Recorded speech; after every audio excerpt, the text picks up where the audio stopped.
Seorang selebgram melanggar aturan protokol kesehatan, khususnya mengenai kabur dari aturan karantina. Ya, kali ini saya ngebahas mengenai Rachel V-nya, seorang selebgram yang berani kabur di saat seharusnya Rachel V-nya ini melakukan prosedur karantina. Bersama saya Zatnika Dika di channel Saiful Zaman.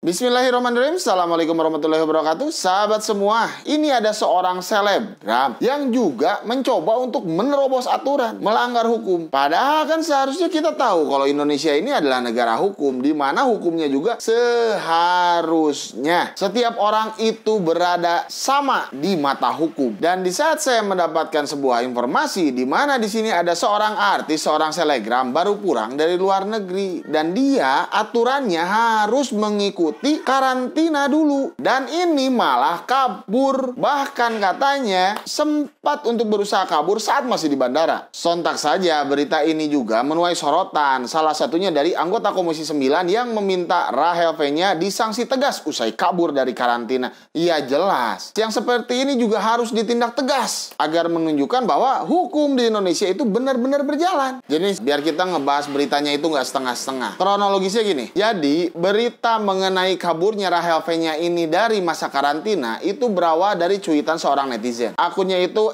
@clef_bla_bla yang menjadi viral di Twitter pada tanggal 9 Oktober. Jadi dalam cuitannya Mbak Clef nulisnya kayak gini. Dia itu mau kabur pas di bandara waktu disuruh karantina. Keburu ketahuan sama petugas. Dia bilang mau ke Wisma Atlet, bukan kabur. Gue yang ngimput data dia di Wisma Atlet Pademangan. Demi Allah. Puas, sambung sang netizen. Gue tanyain alamatnya di mana, sok-sok beg, sampai satu kamar sama si Salim, padahal bukan suami istri. Wah, kok bisa ya satu kamar tapi bukan suami istri? Ya, selebgram sekarang aneh-aneh. Gua minta buku nikah, katanya mereka tinggal bertiga sama manajernya. Rachel update story di kamar Wisma Atlet, tetapi setelah 2 menit langsung dihapus. Wah, sempet juga ya namanya selebgram, dia pasti langsung update ya, tapi langsung dihapus juga. Kenapa gue kesal sama dia? Karena dia dengan mudahnya lolos karantina, sedangkan banyak di sini para TKW yang sudah berumur terpaksa karantina 8 hari. Ada yang ortu meninggal, anak meninggal, tapi terpaksa harus 8 hari. Sedangkan ini orang enaknya cuma 3 hari. Nah, jadi alasannya gitu. Di mana masyarakat Indonesia yang lain ataupun tamu, baik WNA ataupun WNI, itu mengikuti prosedur, di mana baru pulang dari luar negeri, itu harusnya dikarantina dulu, minimal 8 hari. Dan ternyata Mbak Rachel V-nya ini, dengan seenaknya dia karantina cuma 3 hari. Dan selidik punya selidik, ternyata katanya Mbak Rachel ini juga dibantu oleh oknum TNI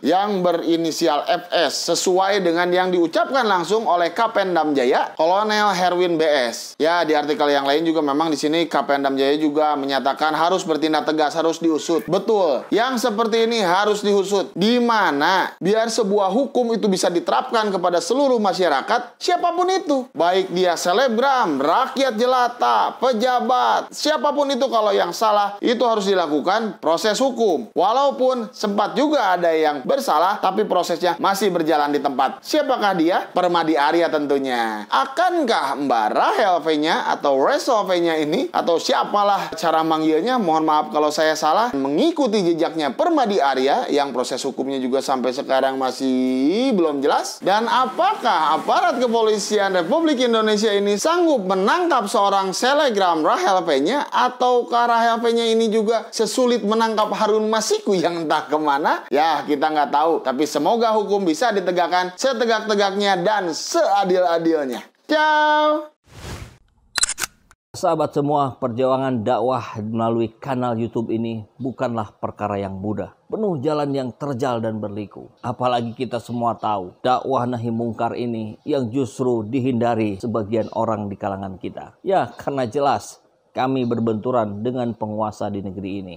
Hari ini, sebelum kami dikenal sebagai pengkritik pemerintah, lembaga kami senantiasa mendapatkan proyek-proyek terutama dari dinas-dinas dan BUMN. Tapi setelahnya di stop. Sebelum kami kerap menasehati pemerintah, kami pun mendapatkan kesempatan untuk mengajar di beberapa kampus. Setelahnya di stop juga. Tapi itu tidak menyurutkan langkah kami, tidak menyurutkan semangat kami untuk terus berkontribusi, baik dengan pemikiran kita, dengan inspirasi yang kita berikan, mudah-mudahan menjadi pelecut untuk terus menjadi bagian yang membaikan negeri ini. Dengan segala keterbatasan alat dan SDM yang kami punya, kami terus berjuang menegakkan jalan kebenaran, jalan Islam. Bagi sahabat semua yang ingin turut serta membersamai perjuangan kami, memperjuangkan hak-hak Islam yang termarginalkan, membela rakyat jelata yang terus-menerus menjadi korban penderitaan karena ugal-ugalannya pola penguasa hari ini. Sahabat bisa berdonasi melalui rekening ini.